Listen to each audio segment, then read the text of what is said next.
Welcome, everybody. It's great to have you here. Good afternoon. I'd like to welcome everyone to today's Global Health Career Panel. My name is Colin Boyle. I'm a member of the professional faculty at the Berkeley Haas School of Business at Cal, and I'm also chair of the board of the Bay Area Global Health Alliance, which is the sponsor of today's event. For those who don't know us, the Alliance is a multi-sector network of more than 115 organizations who want to work together to collaborate on advancing global health innovation and impact for everyone. Our belief is that the most sustainable advances in global health come when multiple sectors are involved and people work together.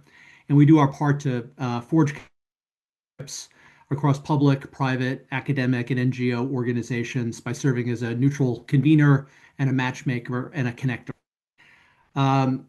As you may see here, several Bay Area universities are part of our alliance. Many of them were founding members, and we maintain a very strong commitment to our academic roots.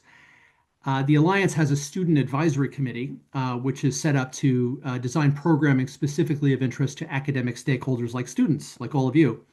And today's event emerged from discussions of that committee. So let me start by thanking the members of the committee who are listed on this slide for their support and hard work over the course of this year. For students on the call who are interested in getting more closely involved in the Alliance, we will be having an application process at the start of the next academic year to identify the committee members who will support us in 26-27. So please, I guess, watch this space, sign up for our newsletter, and pay attention there, and hopefully you'll be able to apply and join us and engage in the work of the Alliance. Needless to say, the last year and a half has been a pretty disruptive period in global health, with significant shifts in policy, in funding, and that's had a profound impact on many organizations in the field and also on hiring for traditional global health roles. And this dynamic has been written about a lot, at least the funding and the policy side of it. There are lots of white papers out there that talk about what this means for North-South relations, localization, the role of technology, the role of the private sector, all really important, but very few actually ask the question, what does this mean for students? And I think that's a really critical question for us to ask because tomorrow's global health leaders are students today. And there are real questions about whether young people are still interested in a career in global health, or are they making different plans now based on what's gone on in the world? How will these disruptions affect people's career trajectories? And how do we ensure people have the right skills they'll need to be effective global health leaders in the future if they do pursue that career? To go into some of those issues, our committee here surveyed students on our campuses to understand what people studying global health are thinking about their career path and their future. We're working to publish that, but I wanted to share a couple of highlights with this group now because I think it sets a nice context for the discussion we're going to have with our panelists. First, and most importantly, it seems that students who are interested in global health are even more committed to that field now than they were before. If anything, they're doubling down on their commitment to be active in global health, and that is super encouraging, even though the path is a lot more daunting. At the same time, those students are being more pragmatic about their career choices. Many are pivoting into adjacent fields for a period of time, local health, clinical care, continuing education, maybe the private sector, kind of as a side quest almost before they go back into what they really feel their passion is, which is global health. And so people are taking maybe a less direct route into global health as a field. Third, students feel supported by their host universities at this time, which is, I think, a real testament of the hard work of the universities who have been under the gun a lot in supporting their global health programs. Students do feel very well supported. But the fourth takeaway from the survey was that students feel less well connected to other students interested in global health. And that's surprising to us because we all know that a peer network is a really critical aspect of one's success over one's career, and it's all the more important early on when you're just getting started. And so today's career panel and the design of it is a little different from what you may have seen before, and it's grown out of some of those findings.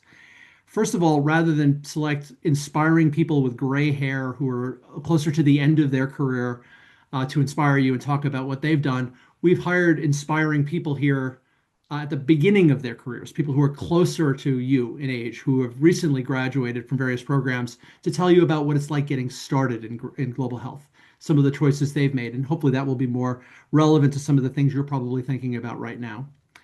And second, we've made this a Zoom call rather than a webinar in order to allow for more interaction dialogue to allow you to connect to our panelists by asking questions and also to connect to other people in the Zoom. And so I would invite everybody on the call to go into the chat and introduce yourself. And if there's someone there that you find interesting or have a question about, reach out to them and start to forge some of those connections. It's one of the advantages of the technology. A couple of other things, we do ask people to mute their microphones. And if you are going to be raising your hand at the end of the panel to ask questions, please do that. You can also post questions in the chat. We'll be curating that, feeding them to the panelists to ask if that's easier than coming off and speaking live. Lastly, the meeting is being recorded and will be made available on our YouTube page and our website later for those who want to go back to it. To guide us through all of these discussions, let me introduce our moderator. Eliza Ennis is a health policy PhD student at Stanford. She's in the decision sciences track. She's a Knight Hennessy Scholar. She's been a really committed member of our student advisory committee from the very beginning and has played a key role in making today happen. And so with that, let me turn it over to Eliza. Hi, everyone. Thank you all for joining us today, and thank you so much, Colin, for the introduction. So our hope is to just make this as interactive as possible, as Colin mentioned. So please raise your hand and add questions to the chat as we go through.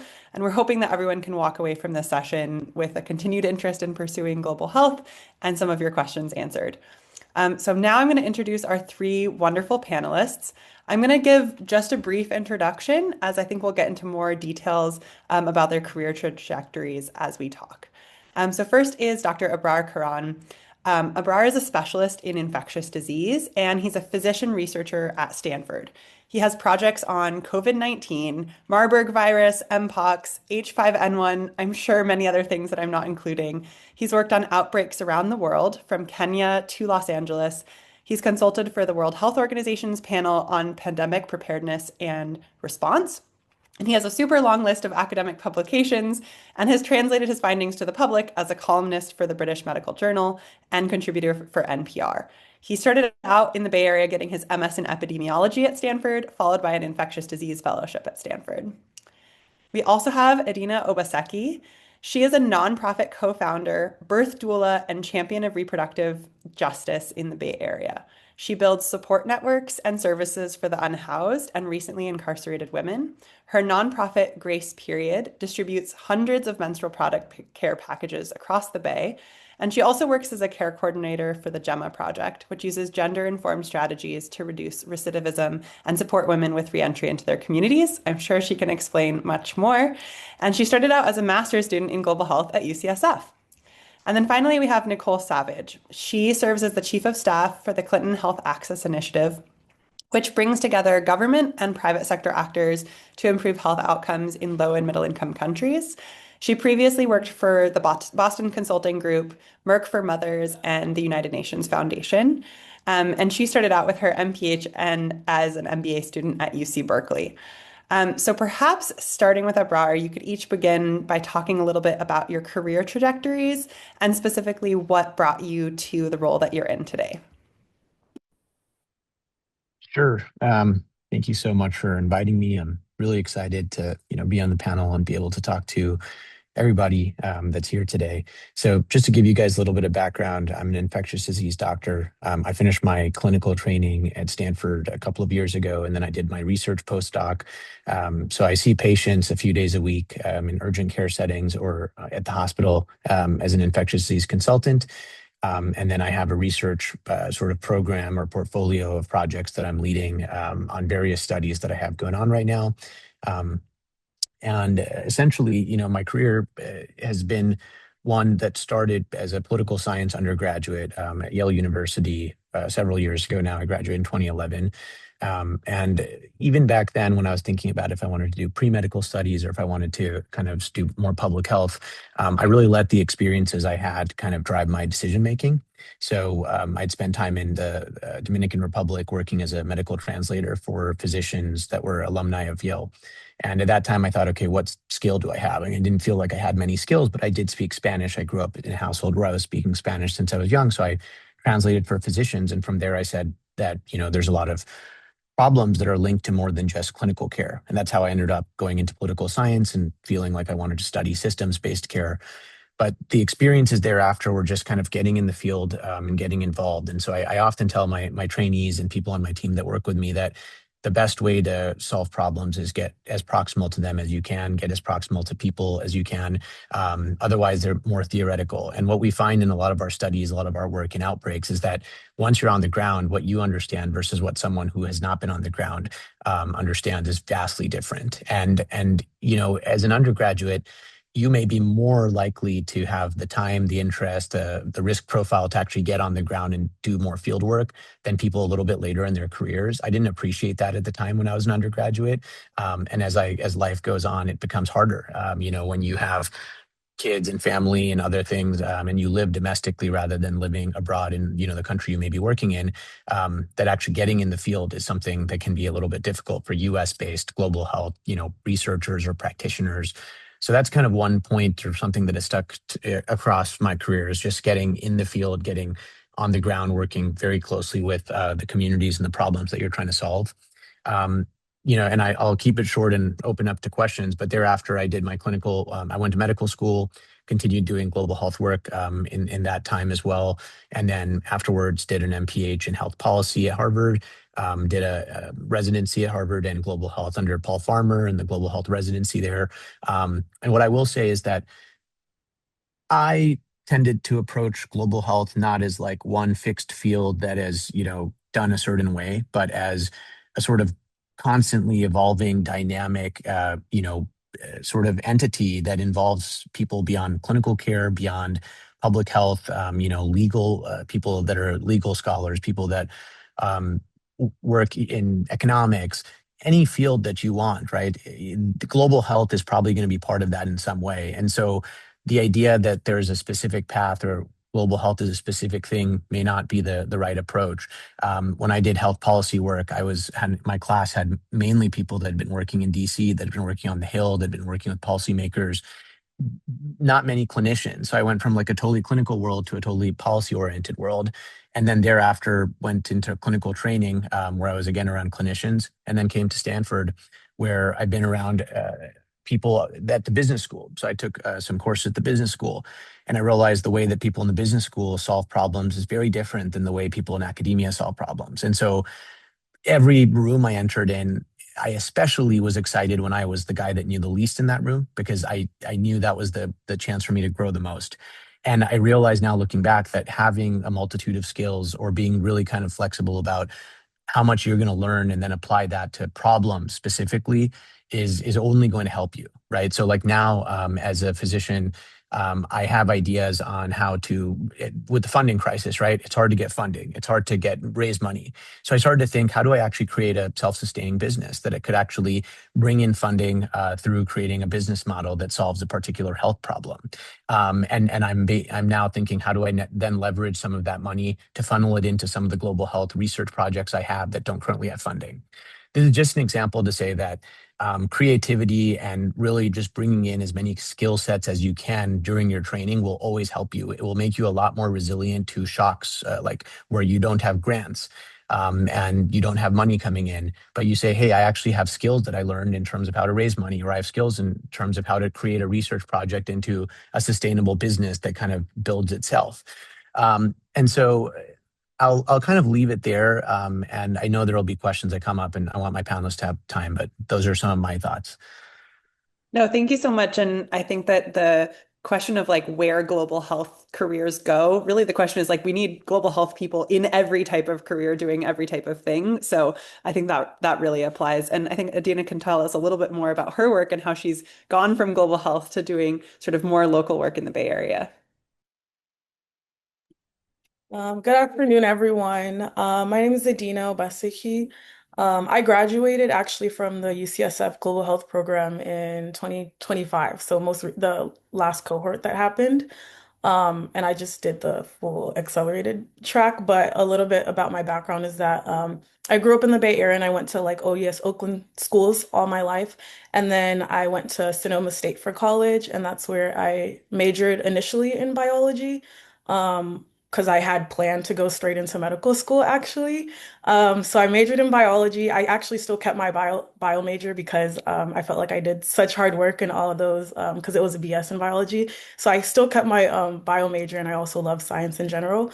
But I decided to pick up a minor in women's gender studies initially from taking one class just as a GE requirement, but then I really loved it. I've always loved that field, but I just thought that I wouldn't like it in that certain setting, in the college that I went to as well. But I ended up loving it, and so I ended up minoring in women's gender studies and then majoring in biology, and then I just kept taking too many classes, so I was told that I might as well just major in women's gender studies, and then what I ended up doing is just double majoring. So I graduated with Sonoma State with a biology degree, but then also a women's gender studies degree. And I loved both of them. I loved both those perspectives because I was able to get the scientific sort of perspective and that background and a lot of those like systemics perspective, which is all needed, of course, for the like health and science. But I was also very passionate, a lot more so about policy work. I love writing. I write like for fun, but my writings that I do for fun on the side are all very much about Black liberation and related a lot to African American history and how certain things are perpetuated. And a huge passion of mine was actually imperialism and colonialism and decolonization. But these are all huge topics that I was very passionate about. So I was able to explore that further in actually women's gender studies, which I feel people think that it mainly just focuses on hating men, which is not the case. It focuses on all the systems, all the isms, anything that you can think of, it focuses on. And I feel like it's truly impacted how I've moved through a lot of like systems and how I've decided to go about. And then when I decided to graduate, I did not go straight into medical school. I didn't even take the MCAT or anything. I actually do still plan on going to med school, which is another long story, but I ended up going into the UCSF's Global Health Program, the Master's in Global Health Program, which I didn't know it was a field. I was actually looking into going more towards either a post-bac to prepare to go to med school, or I didn't really want to do that because I could see that I was very passionate about a lot of activism type work, and I was always in these spaces with community organizers. So I was looking for how to like intersect my sort of two things and like a field that's for me. And what kind of came up in like a lot of my research and talking to a lot of people. My actually the founder of Grace Period, who I co-founded it with, she was a public health major in undergrad, and so that's what I was deciding between was public health, because I didn't know anything about global health until I did more research and I was like, I think global health is more so for me. And it's more so where I want to go because I was raised by Tanzanian Nigerian parents who immigrated here, and that's a huge part of my identity. So a lot of what I do and a lot of my work, it's very much similar and very much how I was raised was on those customs and those cultures. And I see it in a lot of my work here. But also I see myself like kind of going back, like every summer I go back and even like eventually long term, I hope to live in Tanzania permanently. But I am still here. So yeah, I did go into global health. I loved the program UCSF. What caught my attention the most was that it was going into the period of decolonizing global health era.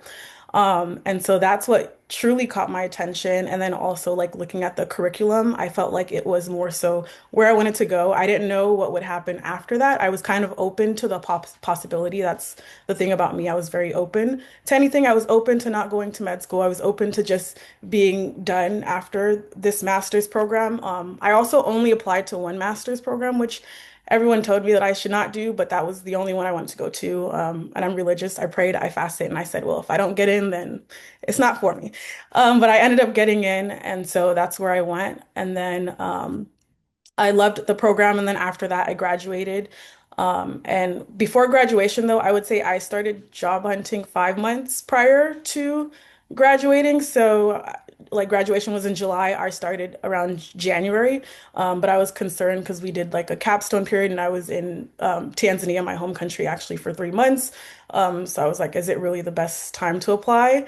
But I was applying, and then I would get interviews for some.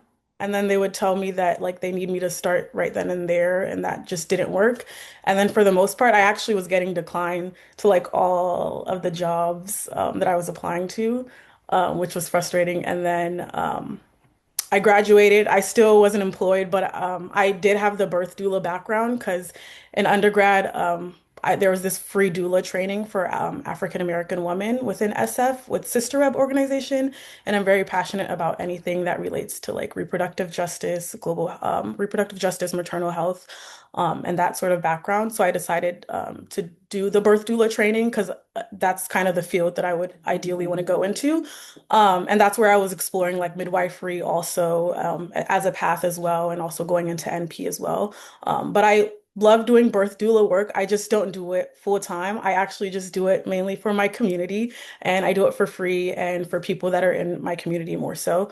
I think the last birth I was in was actually in February, but that was for like a close friend of mine we've been friends since middle school, and she just happened to reach out.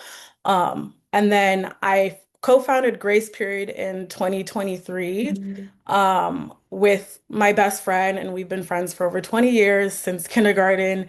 We both have this similar passion for women's reproductive justice, but particularly because we grew up in East Oakland around International area, if you know East Oakland, and that's where a lot of high sex trafficking is. We would also take the bus. I grew up taking BART and AC Transit, so I encountered a lot of these communities.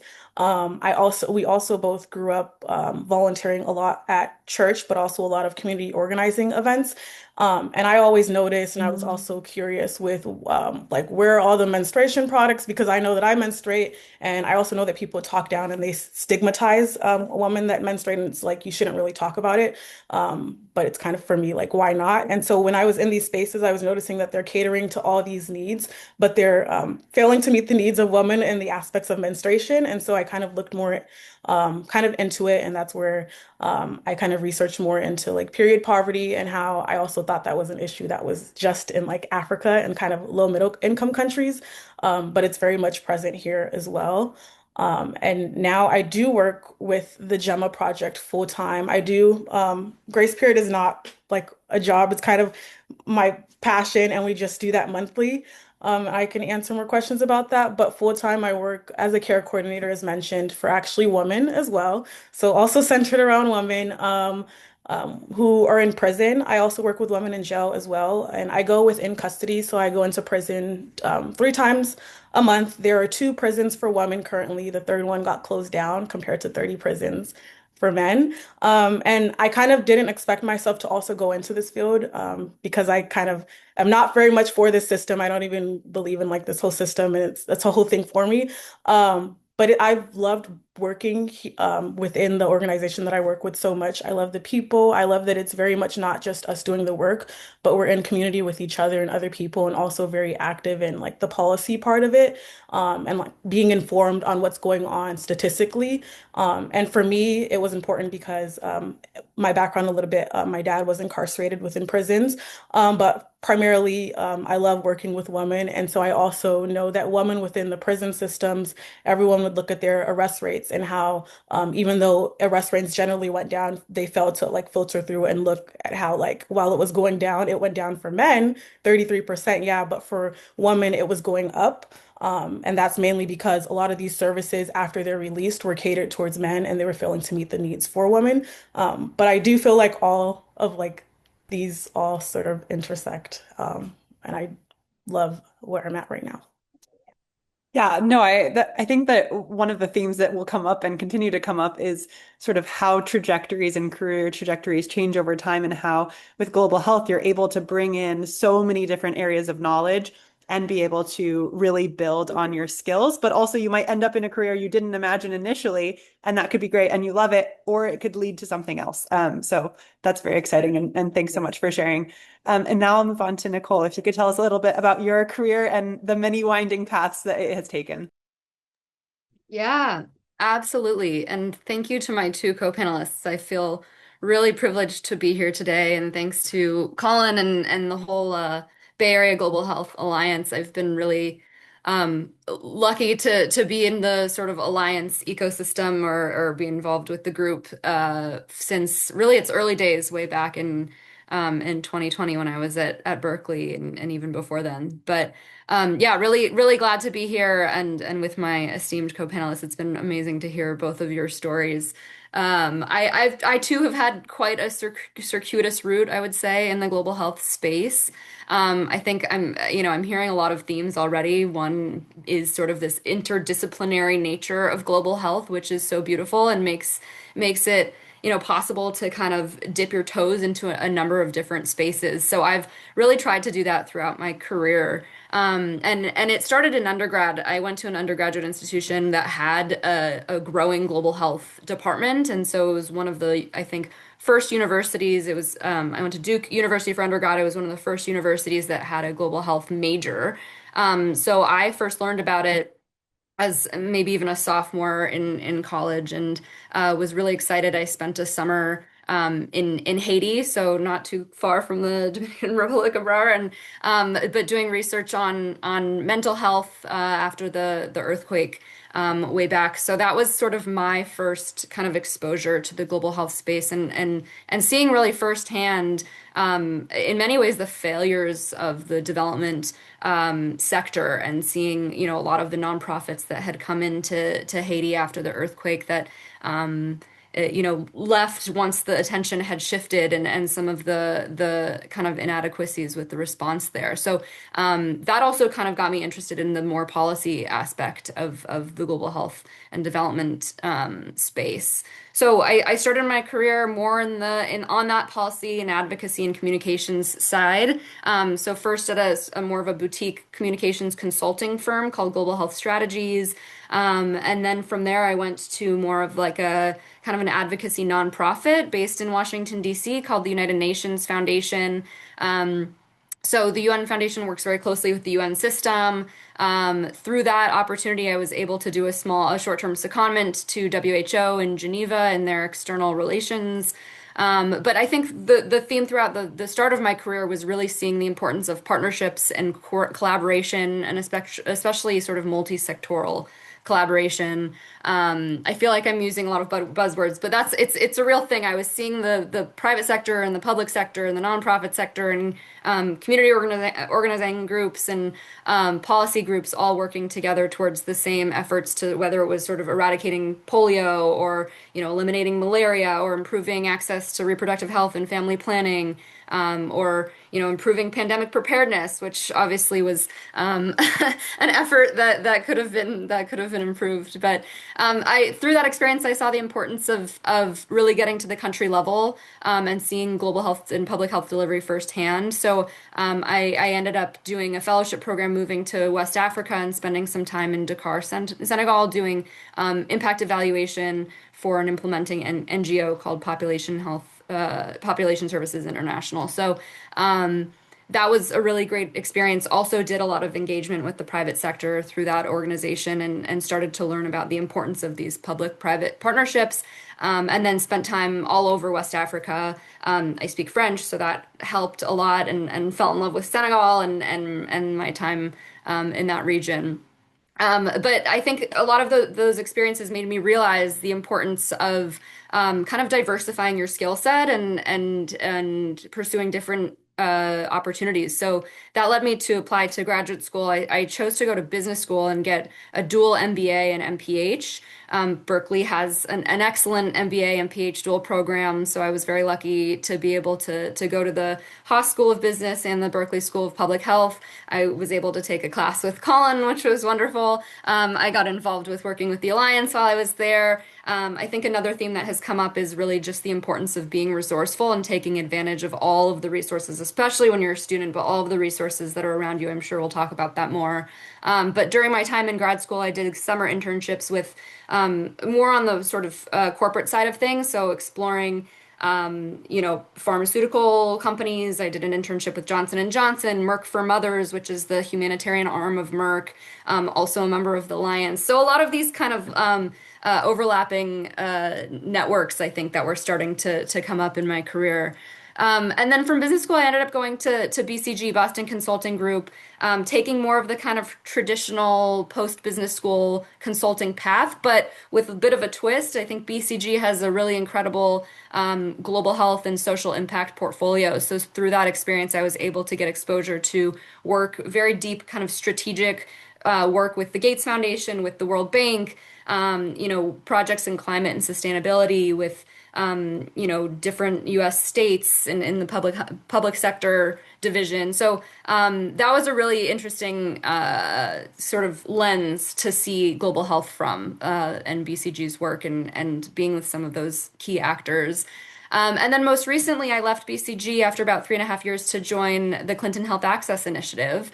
I've been with Chai for almost a year now as chief of staff to the CEO, and it's really been amazing how much this role has kind of pulled together everything that I've done up until this point in my career. So I'm doing both the programmatic support for Chai's work. We work across basically every health issue area. We do market shaping where we interact with private sector and we bring together governments. We're often embedded within ministries of health, so really working in parallel and in coordination with countries. And as chief of staff, I also get to see the sort of internal side and see how a big nonprofit and organization like Chai operates. And so I get to really touch every aspect of the work that we do, and it's been a really, really kind of great fit for my path. And I've been able to sort of also interact with folks that I have been able to make relationships with from my time at Berkeley, from my time at the UN Foundation. So we can talk more about that. But yeah, thanks again for having me. I'm excited to dig into some of the questions. Great. Yeah. Thank you all so much for your introduction. And I think the trajectories are all very different, but also have so many things in common about taking all of the twists and turns as they come. And so because we have undergraduate and graduate students in the audience, I'm wondering if we can start from the undergraduate perspective, where at least coming from my perspective, coming out of college, I felt like I needed the perfect job. It needed to fit exactly every single thing I wanted to do in my entire career. And then that was a very hard ask. So I guess if you could tell me a little bit about and share with everyone, what did your experience coming out of undergrad look like? And particularly, how are you thinking about the trade-off between pursuing more school and going and applying for jobs right out the bat? And how then did you think about which jobs those might be? Maybe let's start with Edinna. Yeah, so straight out, I honestly thought that I would be working, I thought that I would live back in Tanzania and probably find something there. Um, but I also had to be in the States for other obligation and other reasons. So I needed to find a job.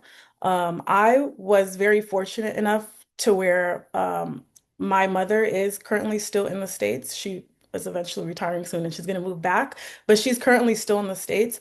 And so for me, I wasn't in a rush to be so eager to get any job to support me financially. I took my time, and it was very important to me.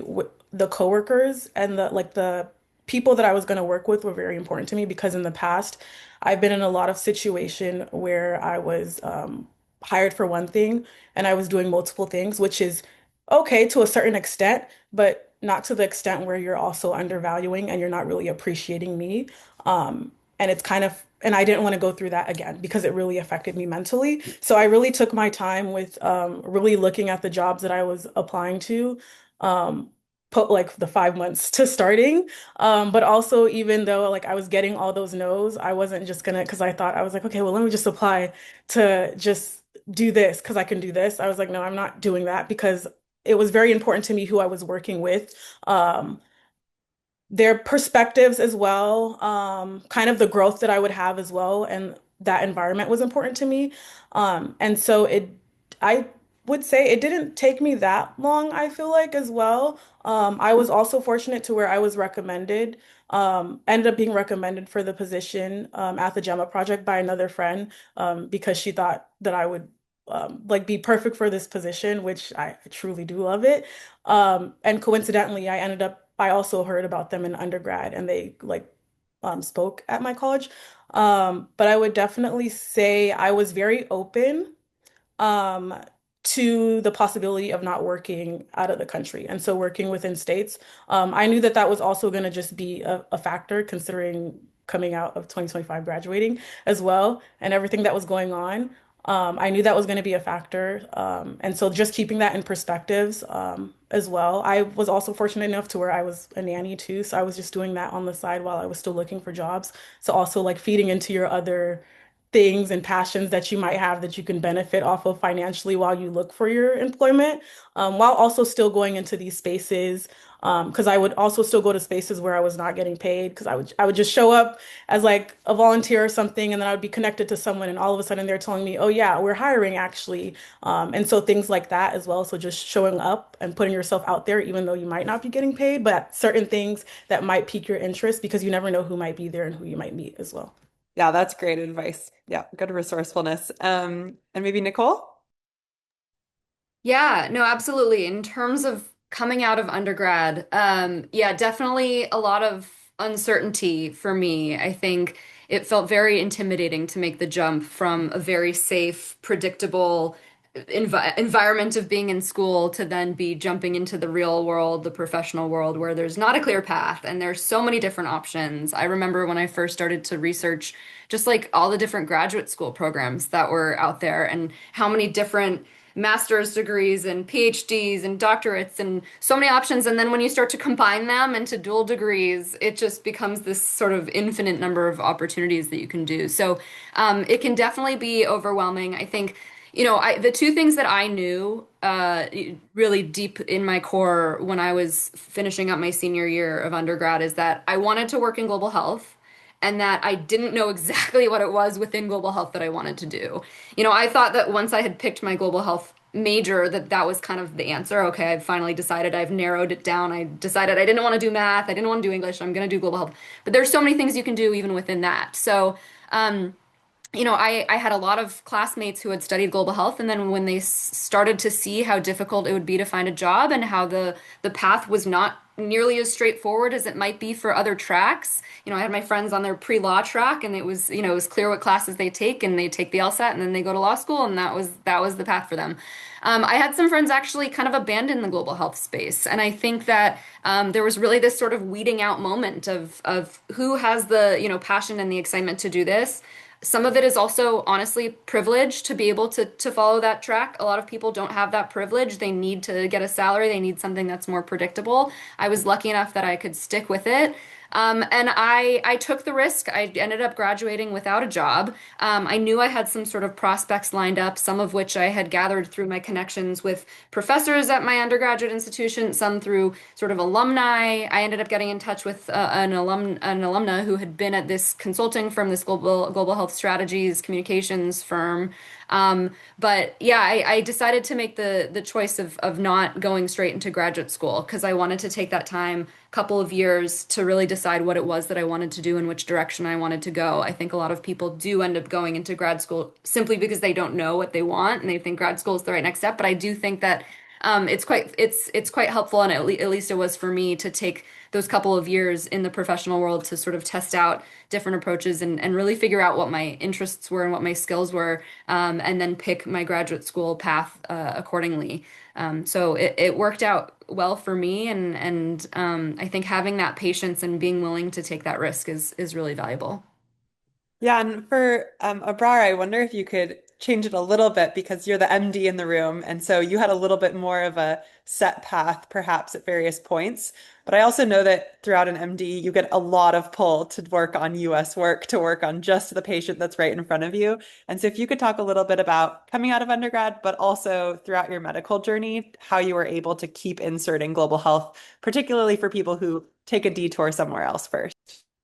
Yeah, so I think, and I've answered a few questions in the chat here, but I will say that when you go down the MD route, you're basically committing 7 to 10 years of your life with a relatively laid out path in terms of there are tasks that you'll need to complete that will take up most of your attention and time. And that's primarily patient care, understanding clinical medicine, and then, residency fellowship training. With that said, now more than even when I started medical school, so I was in med school from 2012 to 2016, Now I think there's a lot more integration of protected time. So people often will take 5 years. They'll do an MPH as part of their medical school sort of experience, or they'll have one research year. So I took a research year after college, and then I did a master's in public health after medical school. So I took a longer path as well. Um, so it is possible to do both, but it's a major commitment, right? So if we're talking 7 to 10 years of, I'll be doing some global health, I'll be doing some research, but a lot of my time is actually going to be spent doing clinical care. The first question to answer is, do you want to do clinical care? Do you want to see patients? Is that something that you actually want to do? Or are you primarily interested in research? Are you more interested in working on systems level issues? Or are you truly potentially interested in both and you want the optionality of both? If you're like me, you kind of, may like multiple things and you value optionality. And so you say, okay, I'm going to take a longer route. I'm going to move more slowly towards whatever goal it may be because I'm okay with just the process. And, that comes with its benefits. It comes with its costs. So now at the end of that, I have optionality. Like I see patients a few days a week. If research funding doesn't come through, I can work more clinical hours for, covering the bills or even funding some of my own research studies through that. And it also really complements the work I do because I do infectious disease and then I see patients. So being able to be close to the clinical syndrome as well as be close to what's going on the public health side has been helpful. That was helpful on COVID. That was helpful on monkeypox. That was helpful on bird flu. I haven't treated Ebola patients, but it's been helpful on even getting, when I'm in Kenya with the team on the Ebola research, it's been helpful just being a clinician and being able to talk to people from that lens. Now, that doesn't mean that that's the right path or that there is no right path, right? So like if I went to law school or you went to some other professional school, you would bring that experience with you. If you just focused primarily on research and didn't do any of the other sort of professional routes like JD or whatever it may be or MD, um, you'll become a better researcher, right? So time is basically limited. I can tell you right now that the clinicians that we have that are like MD PhDs do patient care maybe one clinic day a month or 2 weeks a year. The clinicians that are doing clinical care do 10 or they may do 6 months a year of clinical care. It's not really possible to be the best at every single thing, and nor is that necessarily the goal. And it is very hard to manage all of that. I saw some questions there saying, how do you manage clinical and research and this and that? It's not, I mean, we all have the same number of hours in the day. We all have to sleep, some number of hours every night. And the balance between that becomes harder as you get older and you have other, things that come up. So I'll give you a concrete example. It's very difficult to have clinic. Clinic means that you have patients that are paging and calling and asking questions all the time. So you're always on. So a lot of us that also do research opt for clinical settings where we don't do clinic. We just do shift-based work. So we might do inpatient for a couple of weeks. And then that after that, we don't have any follow-up because it's very hard to have a clinic and do research, right? And then when you're on your clinical time, it's very hard to do research. So some of us opt for research studies that don't require being on all the time, or we have research coordinators that are on all the time because it's impossible for us to be on all the time. And then even when you do all that, I mean, you can only move so quickly. You can't move in every direction at the same speed, right? So I think that trade-offs are real. And at the end of the day, one of the important things you can do is reflect upon, are you somebody that would thrive in a system where you have a couple of days of clinic, a couple of days of research, a couple of days of working on a business idea? Or are you someone that would be maybe better well suited to 5 days? Like, I'm working on one thing. This is what I do for the next 3 months or 6 months on one big project. I don't want to be distracted with 5 other things. And that's a different career path, right? And that's a different type of problem you're solving. It's a different type of team you might be working in. When I was going through training, I felt like I don't want to let go of anything. I don't want to let go of being able to do global health research. I don't want to let go of being able to see patients. I don't want to let go of doing communications and writing op-eds. Eventually that will catch up with you and your balance will be what it is. And I think one of the key things is actually always being able to reassess your hypothesis of your own life, right? Is what is it that I want to do? And it's okay for that to change with time also. So you may say, global health right now, it's very difficult. Funding is difficult. I want to focus on something else for some period of time. And I think it's tough for some people because you may feel guilty or you may feel like I'm doing this for some other reason. But I don't think life and careers are quite that simple, right? They're quite complicated. I mean, some people that I'm good friends with worked in the Biden administration. Now they work in venture capital. Like they may go back into some more traditional public health role later. They may not. They may start a company. I have other people that did the opposite, right? And I have some people that have just stayed in academia for a long time. Um, so there are just so many paths that you can take. I think you should just continuously ask yourself, is this like, why am I staying in this path? Is this am I, and if I want to change that path, what is the inertia I'm facing to changing it? And then reach out to people, talk to people that have changed path or who have pivoted or who have maintained optionality. And they can tell you, right? I talk to people who are 10 years more senior than I am to say, hey, I'm not sure. Like, I'm thinking about this route. I'm not sure. Should I start my company? And a lot of times the answer is try it for a year. If it doesn't work, pivot again or try again. So anyways, I hope that could be helpful. Yeah, no, I think that's super helpful, and I think that with the pivoting and adaptability, I think that's particularly top of mind right now for people as they look at global health and have seen all of the dismantling that has taken place over the last year and how the sector is really changing. I know you guys have mentioned funding cuts, the difficulty of graduating in 2025, all of those pieces, and I'm wondering if we could each take a minute and you could talk a little bit about what has helped you with that resilience, but also if you have any thoughts looking at the field now, which may be slightly different than when you were getting into whatever job that you're currently in, what advice you might give to people who are on the prospective job market. And I'll start with you, Nicole. Yeah, I would say definitely a unique time. Things look very different now than they did when I was jumping into this career. And I would say, well, first of all, and I think Colin said this up front, is that we really need global health practitioners, researchers, professionals now more than ever. I mean, I think it's so important that we continue to motivate and encourage this next generation. We need the next generation of really smart, really ambitious, open-minded people who are working in this space. And so I think, hopefully people aren't feeling too demotivated and are still feeling, the passion and the importance of this work right now. I think in terms of the sort of challenges of finding roles in the space, I would say there are a few things that come to mind. One is just that something that I mentioned earlier is that there's sort of this weeding out process of some people who are maybe interested in global health, maybe interested in something social impact related, and maybe education. And I think, this whole process and experience of the last year and a half or so has really shown of who are the people who are really dedicated to this, and that this is their calling in some way. And I think that's a real thing. I think probably most of the people on this call can say that this feels like a calling in some ways. And so to stick with it, I really highly recommend that. I would say, a lot of these organizations are starting to hire more, especially in the global health space, more at the local level. And I think this had been a slow process. I think Edinna mentioned decolonization earlier. There was a lot of talk about that 10 years ago when I was in school, and nothing was really happening. And I think the U.S. funding cuts has really accelerated that process. And so now we see organizations like the Gates Foundation that are pushing a lot of their focus to their Africa and India country offices.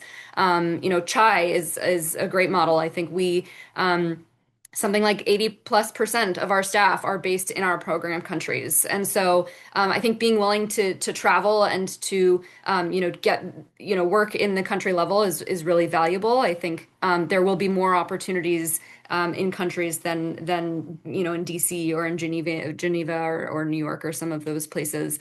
And then I think it's really important to kind of find your niche. I think we've talked a lot about the interdisciplinary elements of global health. I've always wanted to be a generalist. I never really found a specific topic area or functional space that really called to me, and I kind of wanted to work across the whole range. But I think now more than ever, it's important to really find what is your unique perspective, or what is the differentiated advantage that you can bring when you're pursuing a career in this space. And so getting really good at that one thing is so valuable. If you can show up and you can say, I'm an expert in this one particular disease area, or I know diagnostics statistics so well, or I am, really, really well versed in financial mechanisms and blended finance, and I can do financial models for your program, and crush it. I feel like that is super valuable to be able to point to the one thing, because I think the generalist skill set is valuable, but you will always find opportunities when you have the kind of the special this kind of secret sauce that you can market when you're looking for jobs. And then I think, as we've been talking about, if it's really difficult to find something, if you're really struggling to find jobs in research or an area that you're interested in, being willing to pivot for a bit and working in an adjacent field. I think you can take those, it's never wasted time. You can always take those learnings back into the global health space when you eventually return. I like to think that this is a temporary lapse in funding and everything, and that maybe we will things will get back to, maybe things won't get back to how they were previously, but at least hopeful that it won't look like this forever. But there definitely will be some permanent changes to the global health space, and even just the approach and the way we think about it. So if you can, I spent a couple years in the private sector working in consulting in BCG. I learned a ton that I could then bring back to the global health space. Education is another one. Government. I mean, really, there's so many different sectors that could be valuable to get that experience in. And so being flexible and willing to pivot for a bit, I think is really valuable. Great. And I know, Abraar, you might have to leave a bit early, so I'll go to you next. And wondering if you could talk a little bit about resilience, but also thinking about resilience as it applies to choosing the job or choosing the educational pathway, which, if there aren't as many jobs available, might seem like a really great strategy. But how would you think about which educational pathway to take, or whether or not that is the time to do it? Yeah, it's an awesome question. So there's a couple of approaches you might take. You may say, I'm at a point in my career where I know there's a very specific problem that I want to solve. I want to solve this problem. And then you may identify the skills that you have and you don't have. And maybe you say, I really am motivated by the fact that Moderna, a private sector company, solved a big problem in an epidemic. And I really want to learn more about the private sector, and I don't know anything about it. So maybe you say, I go to get an MBA. Or maybe you worked in a company and you know how to form a business, but you don't have the technical skills to work in the health space, and you really want to. And you say, okay, I'm going to go do an MPH that's focused on clinical effectiveness, or something. So you may start with the problem. And it kind of depends, I think, a little bit on where you are in your career. Because I noticed that as I got later in my career, I started to see specific problems that I really wanted to solve. Whereas earlier in my career, I didn't even know like what problems there were. How do you even solve them? Okay, yeah, like it's bad to have dirty water and like sanitation systems that don't work. Where do I even start? That's how I was when I was in college, right? I really felt like I didn't know much. And so at that point, to me, it was really like, let's get as much knowledge as I can, right? So if I'm going to take an opportunity and I'm going to even be a translator for doctors, like, let me absorb as much as I can here. Let me be reflective on what I'm learning here and where that may take me next. I think avoiding inertia is important, because it's okay. It's important to reflect. You don't always have to be moving in a direction, but there's also a cost to not moving, because you basically then stick with what you're comfortable in, and you may not figure out problems that you want to solve, or you may not know what skills you don't have. And so I think if you don't know that you need to go get some degree, then like work in something that you like and you might be passionate about or you're interested in, whatever capacity that may be. And you'd be surprised at the end of 6 months, you may now know what degree you actually want to get. You may now know that you don't need another degree, you need a different job. You may just want to keep working in this one.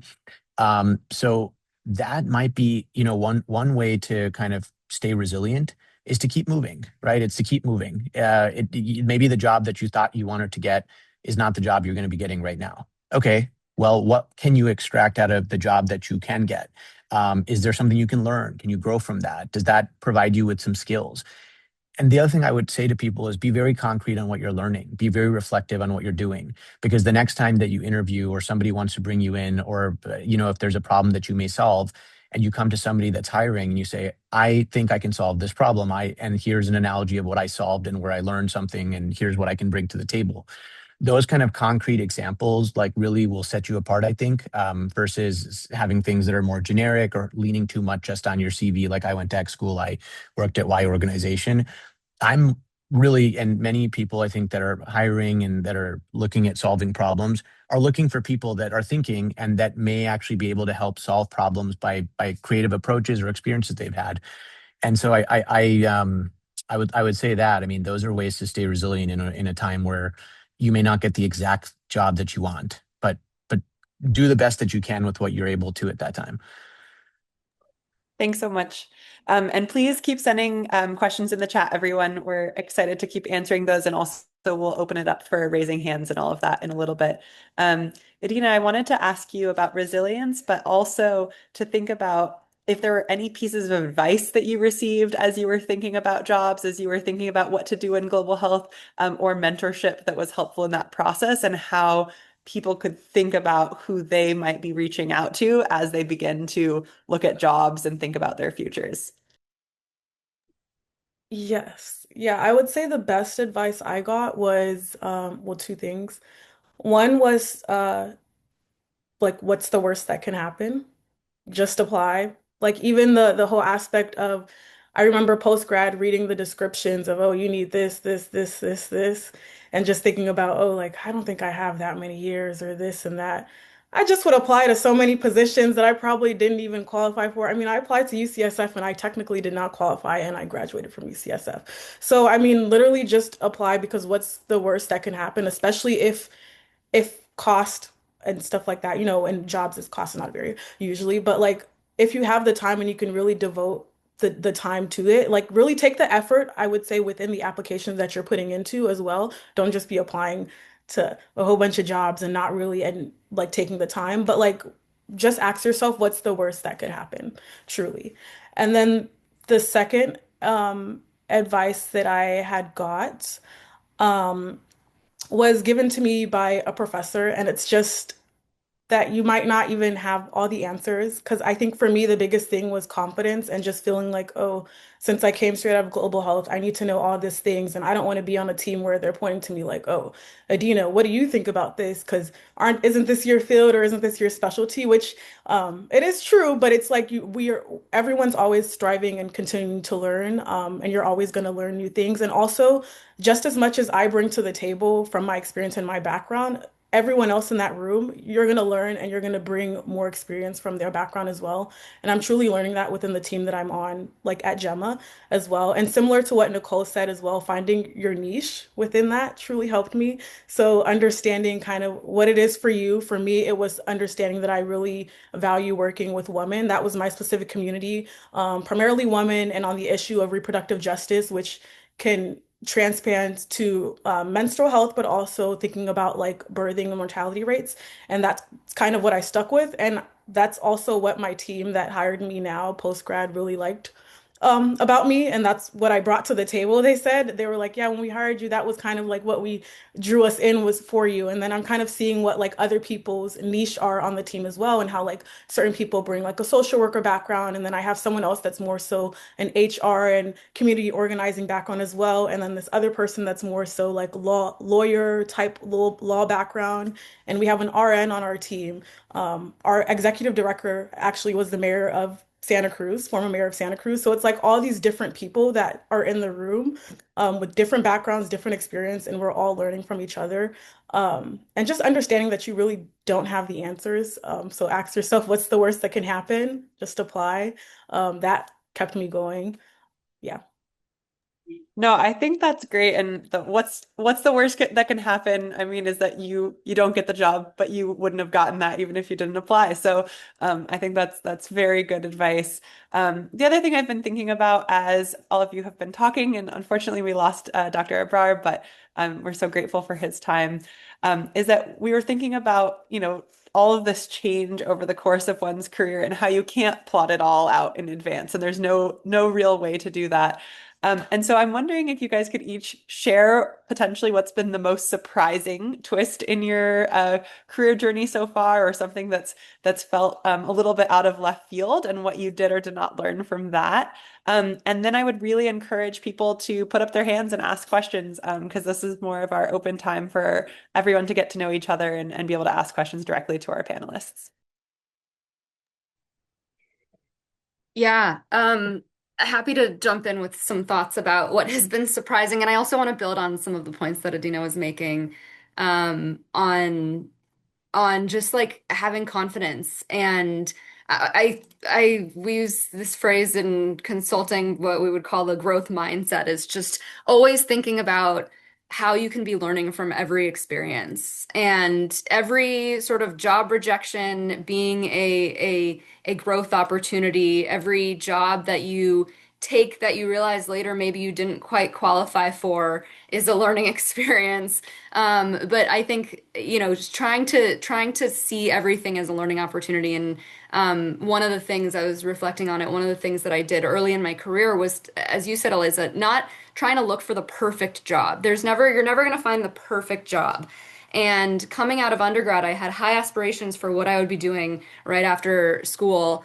And then, I'm found something that maybe I was potentially a little bit overqualified for, or wasn't quite exactly what I wanted to do. My first job at the UN Foundation was more of an administrative role. I was like a program coordinator or a coordinator for the team, and I was booking a lot of flights and doing expense reports. And I remember I was interviewing, and the manager said, "Do you think you might be overqualified?" And I said, "Yeah, but I think I'll still find things to learn. I'm sure I will find things to learn. You will always find things to learn, even if it's just talking to other people at your organization." And so I took that job. There was opportunity for growth. I found all the different possible ways that I could grow within that role. I got promoted within a couple of months. I ended up doing this secondment to WHO and meeting people who were so influential in my career. And so I wasn't too picky. I looked at that as a growth opportunity, and it's really what launched me onto the rest of my career. That was something that was surprising. Another thing that was surprising, I would say, is talking about this sort of niche idea, is really learning what my skills were, and being able to sort of shape my career around what interests me. My boss likes to call it the flow state. What is it that gets you into your flow state? And it's funny because when we're in school and college, we have this general education requirement where you have to take some math classes, you have to take some biology classes, and I was like, yeah, I can do all of it. And I didn't really know what was it that I was actually excited about. I wasn't really thinking, oh, I really love going to French class. Like, my French class was really, and my computer science class, I kind of hated. Like, it was painful for me to go, but you never really see that in practice until you're in the professional working world. And throughout all of my jobs, I've tried to convince myself, oh, if I get really good at data analytics, it'll be easier for me to sell myself. I kind of hate Excel. Like, you show me an Excel and I just shut down, and I don't have to force that. Like, if that's not something that I enjoy, then a career where I'm doing data analysis is not going to be something that brings me fulfillment. And so I've found that I really love talking to people. I love interacting with people. I love sort of building bridges and partnerships. And guess what? That's kind of all I do as a chief of staff. Like, I just yap every day with people, and I like make connections, and I meet new people, and it's been a great fit for me. So what has been surprising is finding that, like, you can find a career path that actually works really well for what you're good at and what you enjoy doing, and that there can be a connection between all of those things in the Venn diagram of life and careers. So that's been really an important learning in this journey.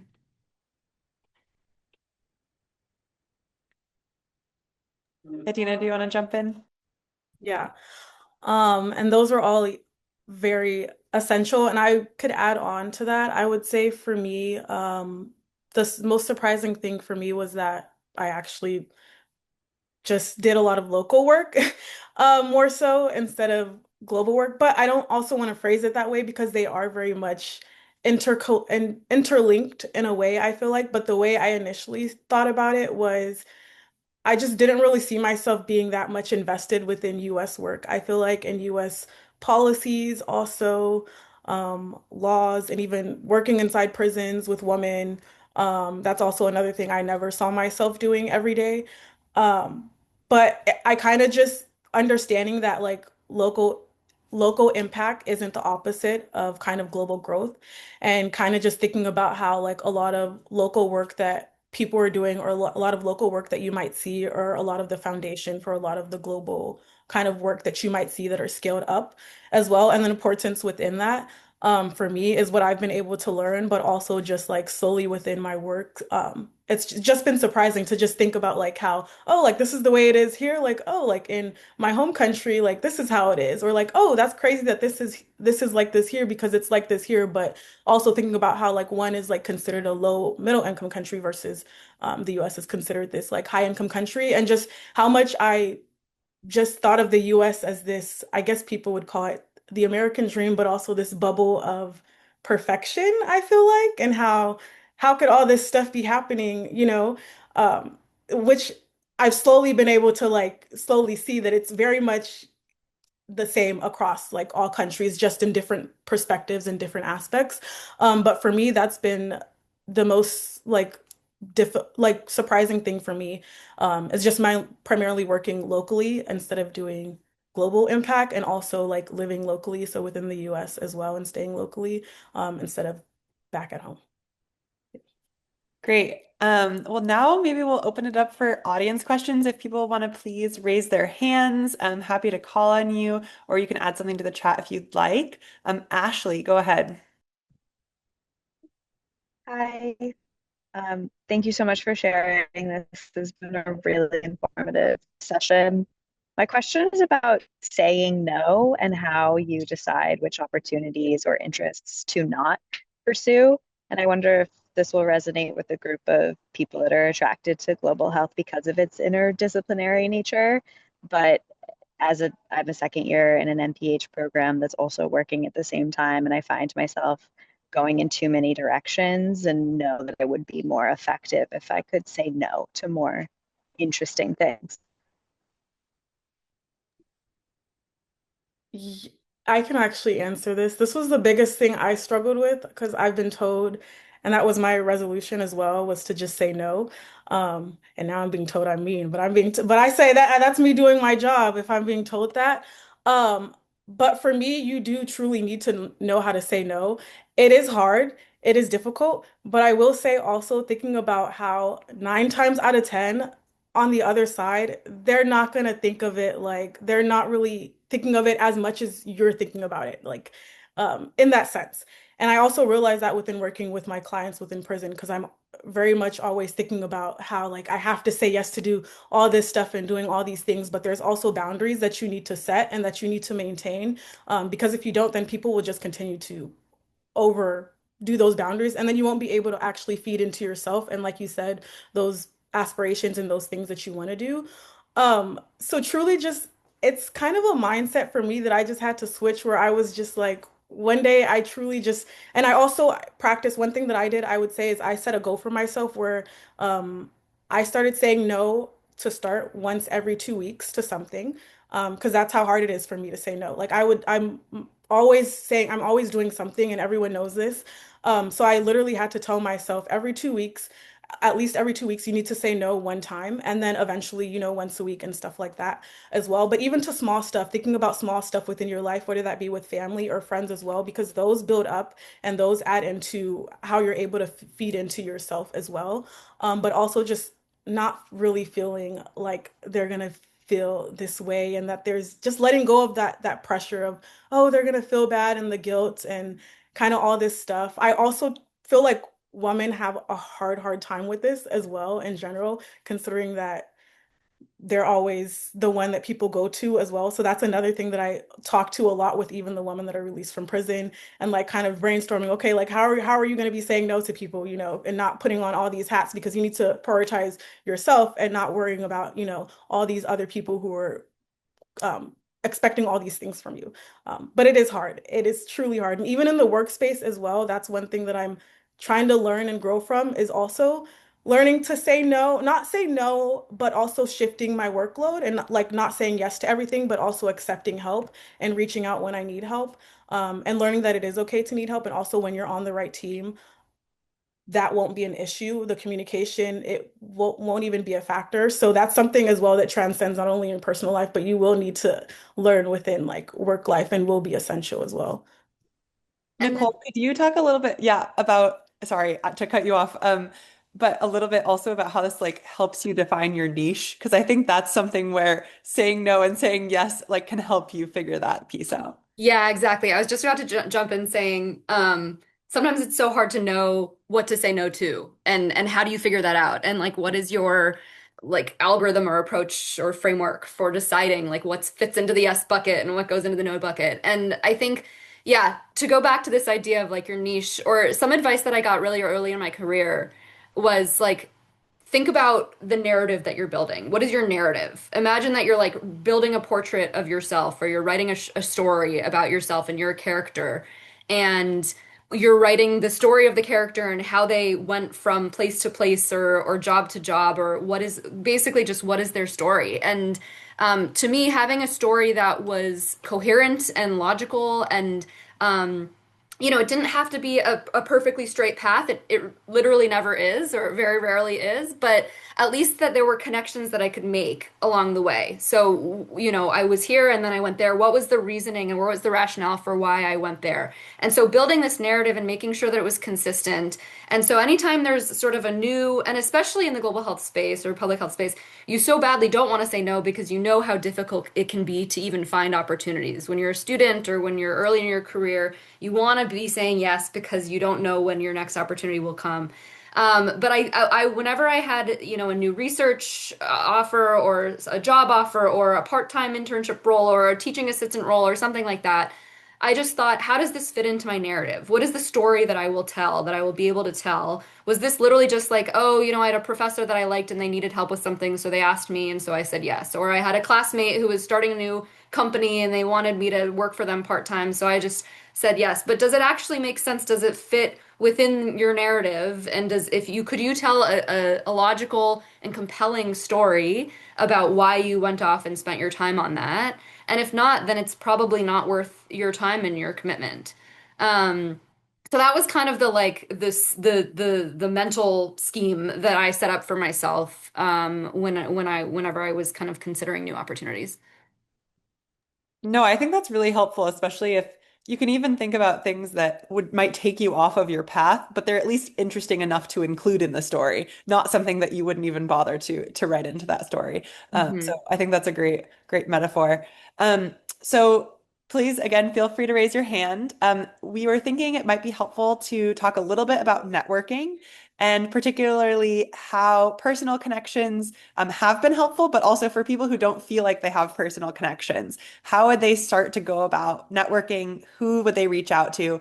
And I think this depends a lot on what types of opportunities people are looking at. So, how might this differ if you're thinking about master's programs? How might this differ if you're thinking about careers in the UN or the World Health Organization? And how might this differ if you're thinking about networking into the private sector? Maybe we can have Nicole start there. Yeah, that is definitely that's a tricky one. I think, for me it's my natural tendency to I just love people. I love getting to know people. I love knowing what interests them and how they think and how they interact. And so it's always been very natural to me to build relationships along the way. I think it has served me well in certain settings, specifically, I think private sector, more of the like UN multilateral space where it's very relationship driven. It's very relationship based. A lot of it is who do you know, who have you worked with before, especially when you're like, raising money or trying to build coalitions toward a particular program. Having the people that you know in the community, then and people who are working with a funding organization or people who are working with the sort of an expert organization that you can bring in and help be a thought partner. I would imagine that it might be different in certain other settings. It's hard for me to imagine a sector or a field where relationships are not valuable, to be honest. I was going to say research or academia, but that's also quite important, I would say. But sometimes you don't even really have to, it's not necessarily going above and beyond. I hate the idea of networking. I never really liked the networking events in school where you kind of are going up to someone that you don't know and just introducing yourself and creating conversation, or you're sending cold emails to people or making cold calls to people. That always felt quite difficult and disingenuous for me. To me, I think what I try to do is find environments where it feels more logical and natural to be reaching out to someone. So I'll give an example of a connection that served me quite well and um just felt logical when I decided when I was in my first or second job out of school. So I was still a pretty young professional, and I knew that I wanted to go to Berkeley. I knew that there was this guy, Professor Steph Bertozzi, who had worked in the HIV space. He had worked at WHO and the Gates Foundation. So I had some coworkers at the UN Foundation who knew him. I knew he was a professor at Berkeley, so I asked if I could be put in touch with him. I was basically trying to decide where to go to graduate school. I had maybe a 10 or 15-minute call with him, and he provided some advice on how to think about my different options. I ended up at Berkeley. I saw that I didn't reach out to him. I was a little nervous. I was like, oh, I'm just a first year student. What does he want to do with me? And then I saw that he was teaching a class, Global Health Policy, at the School of Public Health. And so I immediately signed up for the class. I took it as soon as I could. I wasn't particularly vocal in the class. I just did well, and I led some group projects, but I was always hesitant to sort of be the student lingering in the classroom after the class ends. But naturally, sort of, we built a relationship, and I approached him after the class ended. He was looking for a teaching assistant for the next semester, and it ended up being a fit. So I ended up being his GSI, graduate student instructor, for the following 3 semesters for that same class. And Steph to this day has continued to be a key contact for me. And he was also on the board of the Bay Area Global Health Alliance. So it was through my Steph connection that I was introduced to Sarah and Colin and folks on the Alliance, and then ended up meeting people on the Alliance board where, the someone at Merck for Mothers was on the Alliance board. I ended up doing my summer internship with Merck for Mothers, and I had met them previously through my work on the Alliance. My favorite, perhaps, is that one of my students, when I was a TA for Professor Bertozzi, was that I had a student who was working part-time, and she worked for an organization called CHAI, and so she was getting her PhD at Berkeley. She would call in from, I think, Abuja, Nigeria, and the class late at night. This was during COVID, so everything was remote. 6 years later, I'm now at CHAI, and Funke Fashawe is the country director for Nigeria, the regional director for West Africa, and I just spent a week with her in Dakar, Senegal last week, with our West African colleagues. So literally, it's just amazing that these connections will always come back. The global health community it's quite small and overlapping, and you don't even have to go way out of your way to make these connections. It's really just talking to people who are there in front of you and maintaining the relationship and showing that you're interested and that you really care. And it'll come back to really benefit you. So if even folks reaching out and want to have a call with me, like I'm always happy to hop on. It's talking about not saying no. I think when it comes to making connections and meeting people, it's important to often say yes and then to follow up, and will only, I think, help in your career. Yeah, that is super, super helpful. And thank you so much, Nicole. Edinna, if you wanted to add anything about networking, that would be great. And particularly, I know you've done a bunch of sort of community building and volunteering and like throwing yourself at new challenges, even when there wasn't a clear job opportunity. And so the ways in which you were able to network through that. Yes. Yeah, a lot of how I networked was actually said by what Nicole was saying, which was just people right in front of me. I would say the biggest and an experience I had also that I want to share is that related to grace period, we have a period pantry. We established the first period pantry in Oakland, but it took a process to establish it, of course, because you have to find the location where it's going to be, and also that was important to me. The location that it was in and is one of our distribution sites, so we are always there. It's also in my community.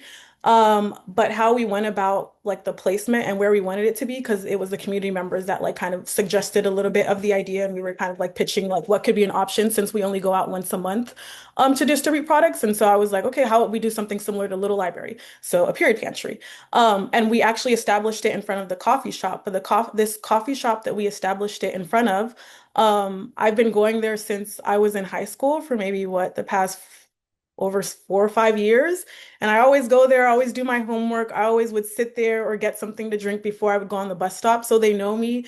They actually know my name, they recognize me. And I just decided to reach out to them. And I was like, I feel like this would be the perfect place because it's right within the community of where we should do the period pantry. And they ended up saying yes. And then also another thing about how like the whole what's the worst that can happen? My co-founder that I'm with, Trinity, she was very much like saying like we should ask them also if they should like if they could donate a certain percentage that day to our proceeds for the pantry since they're opening. And I'm like, oh no, I don't know about that. They already allowed us to have the pantry here. I don't know if we should ask that. But we just decided to ask, and they even gave us a higher percentage that day. But like even that connection was just because like I would go to the coffee shop every day. So also thinking about how like these connections and networking, it doesn't have to be within an academic setting, I feel like as well. A lot of my networking as well have been from either nannying, because I nannied in undergrad a lot from a job. And oftentimes, coincidentally, I was in Facebook group chats, but I would always nanny for people that were in these like health sectored fields. They were either a surgeon, OBGYN, actually a fertility doctor, a cardiac surgeon, or someone that's doing public policy. So always in like my field of what I'm doing, but I would never also bring up what I do, but they would always ask. And so then it would come up coincidentally. So like things like that as well is how I've been able to even get a lot of scholarships. LinkedIn has been a big one for me, I would say. I've gotten a lot of scholarships. I've been able to network a lot with a lot of people through LinkedIn, just through connecting. I see what people repost. I'm like, oh, she's interested in something I'm interested in. I connect with them. And then coincidentally, when I was hired at Gemma, someone else that was on the staff was someone that I met on LinkedIn. And I was like, oh, I know you from LinkedIn. And so we like started laughing over that. But like all these connections are sometimes in academic setting, but also they can likewise be from nannying. They can be from maybe your job working at tutoring at a grocery store as well. At church, I've made a lot of connections at church. So just thinking about like other aspects and how like it doesn't always have to be an academic setting. It's literally right in front of you most of the times. And then also an advice someone told me is that you don't have to know them in a sense. Like all you have to do is really have had one conversation with them, maybe and kind of reach out. I'm even thinking, I feel like there's someone in this call, Muna, who I saw join. I don't know if she's still here, who I maybe met her briefly because she's a PhD student at UCSF. And I had referred someone who I worked with because I know that she's interested in maternal child health and like research. So I referred her to Muna because I just briefly met her. But like things like that is sort of like that one time sort of meeting as well. Amazing. Well, thank you so much, Nicole and Edinna, and also to Abraar. I'm going to pass it back to Colin for a bit of a closeout, but thank you also for all of you joining. Yeah, I just want to thank a couple of people here just as we wrap up. First, special thanks to our panelists, to Edinna, to Nicole, to Abraar. I think their contributions here and their openness to sharing their journeys has been super inspiring and educational, and we're just so lucky to have them be part of the community and just wish them nothing but the very best. Special thanks as well to Eliza for moderating. Really grateful for you stepping up here and doing that, and to Jalika for helping to monitor the chat, the questions. So thank you for that. And lastly, definitely want to acknowledge Aliana, who is our communications lead here at the Alliance, who's done an amazing job of setting up all of these, all of the registration, the Zoom link, and we'll be handling the YouTube video and all of that. For those who had asked questions about this, this video has been recorded and will be kind of curated, edited a little bit, and then made available. So everybody who's on the call will get an email with a link to it if you want to go back. In the end, this field is all based on community. It's an important field, and it's one based on relationships between people. So I'm just delighted that we've had a chance to get people who may not have interacted before, give them a chance to connect, learn from each other, and start to build those relationships that should stand you in good stead over the course of your career. I can't stress enough the importance of networking, even if it's not networking, because everyone's uncomfortable with that term of networking, but just getting to know and having a community of people that support you, so critical to one's success in this field. Um, Last point, just please do stay connected with the Alliance. We are delighted to have students as part of our community. If you haven't signed up for our newsletter, please do so. It's a great way to learn about activities, events, gatherings, jobs, internships, other things that are available to members of our community. So please sign up for that. And we look forward to seeing you at future Alliance events.